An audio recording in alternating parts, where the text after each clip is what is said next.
सुप्रभात बच्चों, आज हम बात करने जा रहे हैं डायरी लेखन की कला। डायरी कैसे लिखी जाती है और डायरी होती क्या है वास्तव में।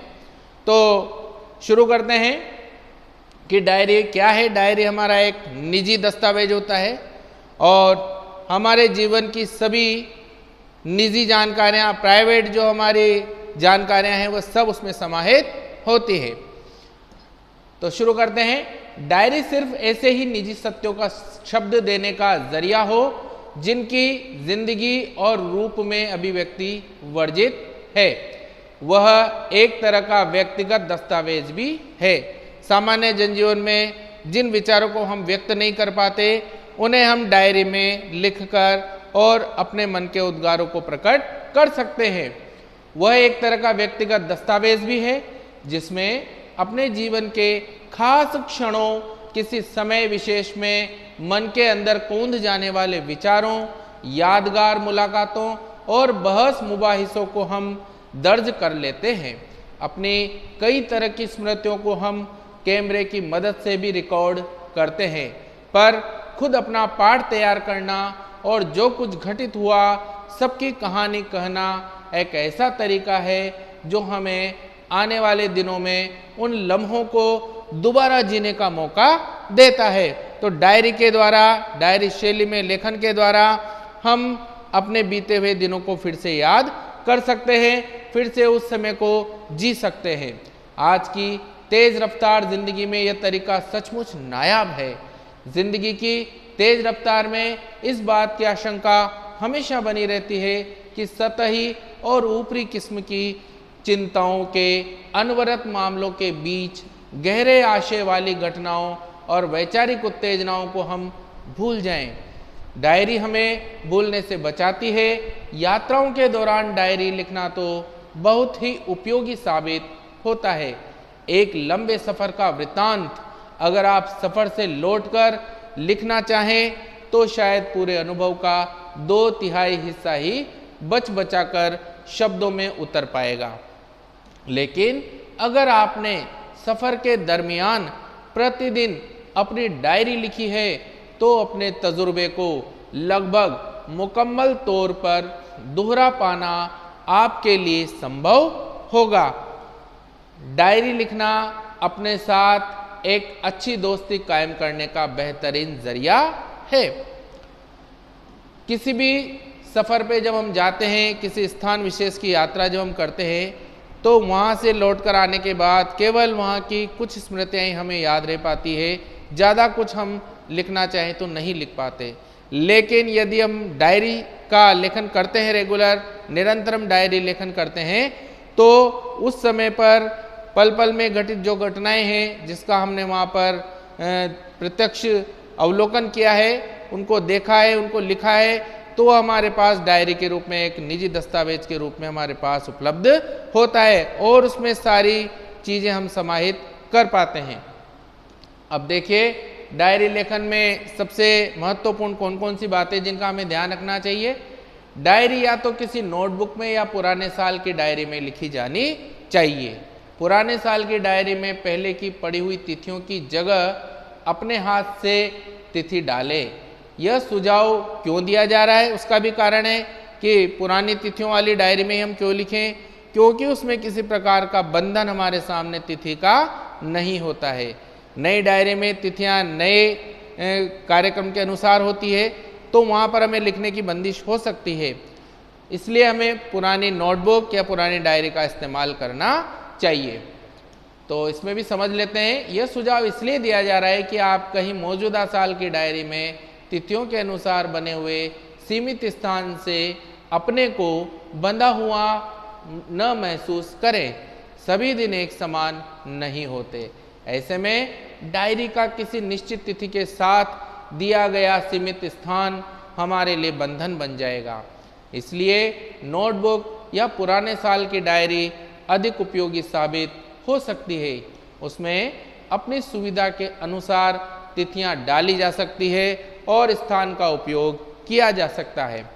लेखन करते हुए दूसरा बिंदु हमारा, लेखन करते हुए आप स्वयं तय करें कि आप क्या सोचते हैं और खुद को क्या कहना चाहते हैं। यह तय करते हुए आपको यथासंभव सभी तरह के बाहरी दबावों से मुक्त होना चाहिए। अपनी दिन भर की घटनाओं, मुलाकातों, ख्यालातों इत्यादि में से कौन कौन सी आपको दर्ज करने लायक लगती है, किन्हें आप किन किन वजहों से भविष्य में भी याद करना चाहेंगे, यह विचार कर लेने के बाद ही उन्हें शब्दबद्ध करने की ओर बढ़ें। डायरी निजी वस्तु है और यह मानकर ही उसे लिखा जाना चाहिए कि वह किसी और के द्वारा पढ़ी नहीं जाएगी। अगर आप किसी और को पढ़वाने की बात सोचकर डायरी लिखते हैं तो उसका आपकी लेखन शैली, विषय वस्तु के चयन और बातों के बेबाकपन पर पूरा असर पड़ेगा। इसलिए यह मानते हुए डायरी लिखें कि उसका पाठक आपके अलावा कोई और नहीं है।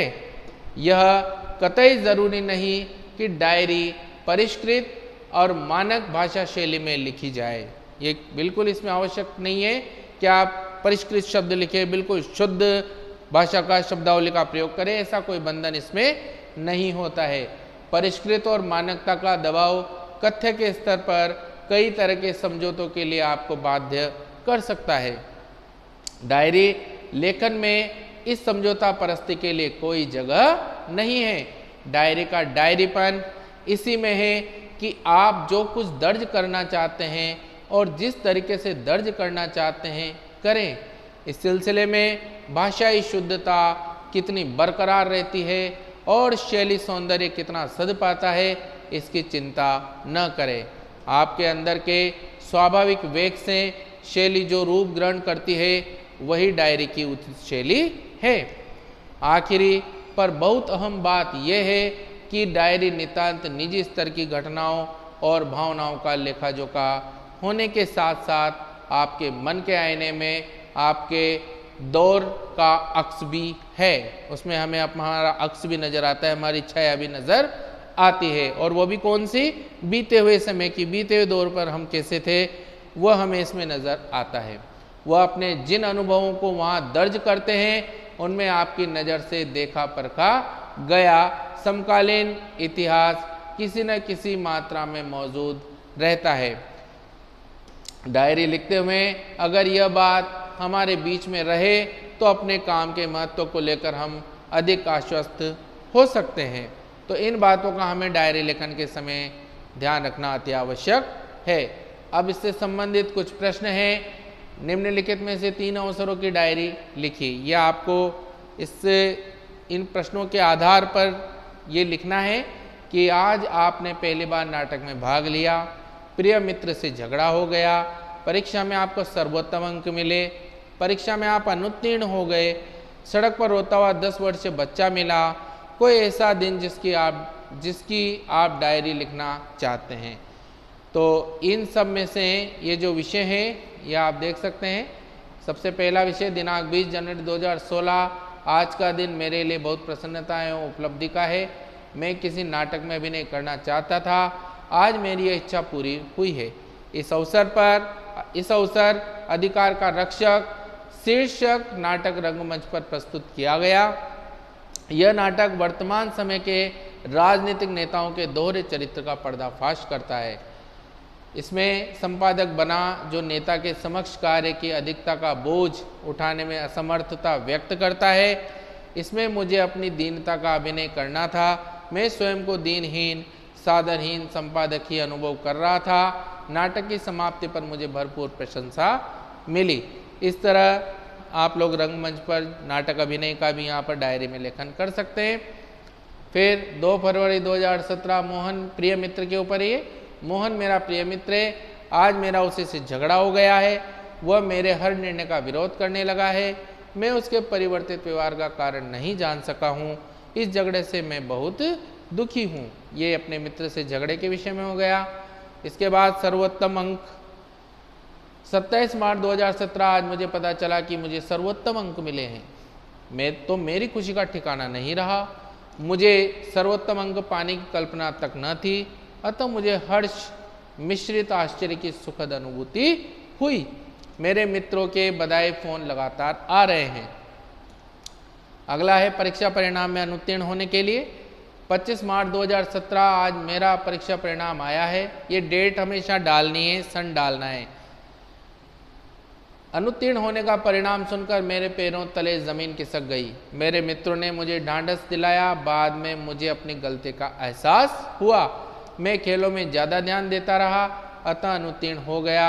अपनी गलती को सुधारने के प्रति सचेष्ट रहूँगा। 15 अगस्त 2016 आज जब मैं पार्क की ओर जा रहा था तो मुझे सड़क पर एक 10 वर्षीय बालक रोता हुआ दिखाई दिया। मैं उसके पास गया और उसके रोने का कारण पूछा। वो अपने माता पिता से बिछुड़ गया था।